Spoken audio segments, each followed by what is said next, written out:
We're not going to get closed down. We're still going to be here telling our truths. He got it, as I said, so it was GB against the world, GB against the BBC, against Talk News, against ITV and against all the rest in media. He got it on us against them. And he did it in such a way that GB had to sort of back him. Probably didn't want to, but had to back him. Now it turns out that the guy that's putting the money up, the guy behind GB News, for the last 2 or 3 months has really wanted Wooton gone, but not known how to do it. He doesn't like his views, he doesn't like a lot of what he's saying, and this guy's obviously reading more and more and more with Byline Times, as we all are, but he's not known how to get rid. The Fox thing came at a really good time for him, I think, because it gave him a chance, or it gives the station a chance, to bullet Wooton, which is what they did.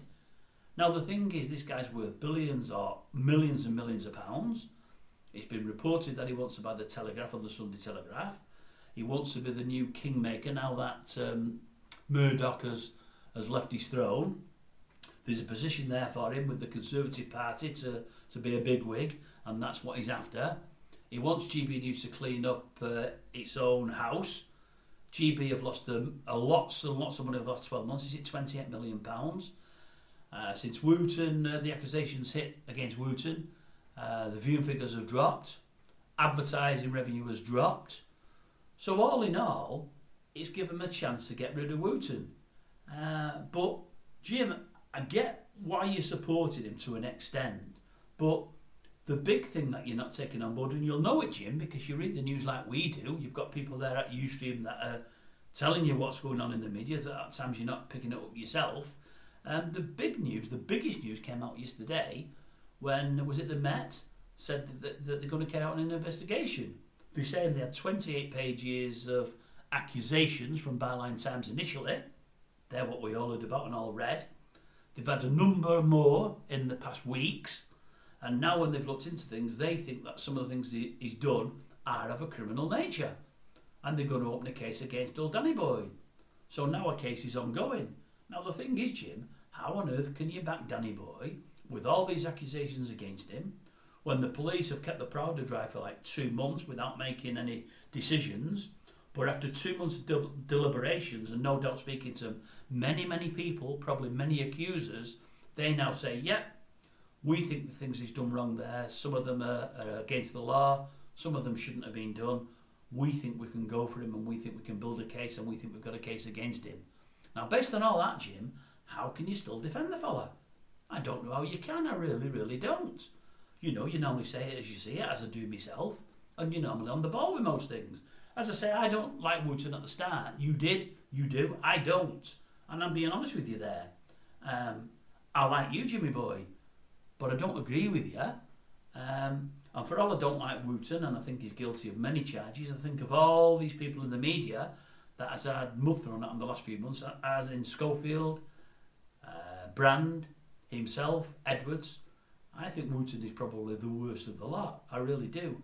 And I think he's got massive, massive problems in front of him, especially now that an investigation is underway. But the same with Brand. You know, as I've said, I'm not all over a Brand, but I've always said, although I think he's guilty of some of the accusations, if not all, if it goes to a court of law and it proves that he isn't guilty and he gets let off and they say he's innocent, then I'll be the first person to hold my hands up and said, look, I got that one wrong, I'm sorry. I'm just basing my opinion on what I see and what I read, as you are yourself, Jim. I'm forming an opinion based on that. And I might be wrong about Brand, I might be wrong about Wooton. Don't expect to be, but I might be. But even if I was like you, a guy that advertises his channel on Danny Boy's show, or in between the show, a guy that appears on Danny Boy's show at least once a week, maybe even twice a week to various views and to promote my channel, knowing that the police have got 28 pages of accusations and more that followed, I couldn't stand in his camp until all of these accusations were looked into and what am I thinking of? Well, decisions were made. You know, I'd be feeling the same way that old Danny Boy was with Schofield. You know, he said, "Oh, all these accusations against Philip Schofield. He's a bad man. He's this. He's that. He's the other."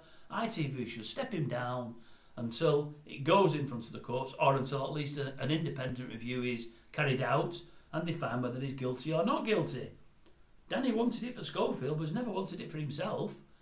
And I can't understand, Jim, how you can't be even-handed with that and level-handed, you know. Just disappointed with you, Jim. I like you a lot, you know, and I'm going to get some stick, but that's fine. But I can't believe that you're still in his camp. I really can't. Again, think about it, Jim. The police have had 2 months to decide whether there's a case to answer. 2 months. After the first 28 pages from Byline Times, they've now received more, and they believe there is a case. You can't stand by someone with all that against him until he's proved innocent. Surely you can. Anyway, that's my feelings. I know you disagree, Jim, but I can't understand how you do. I normally think you're pretty much on the ball.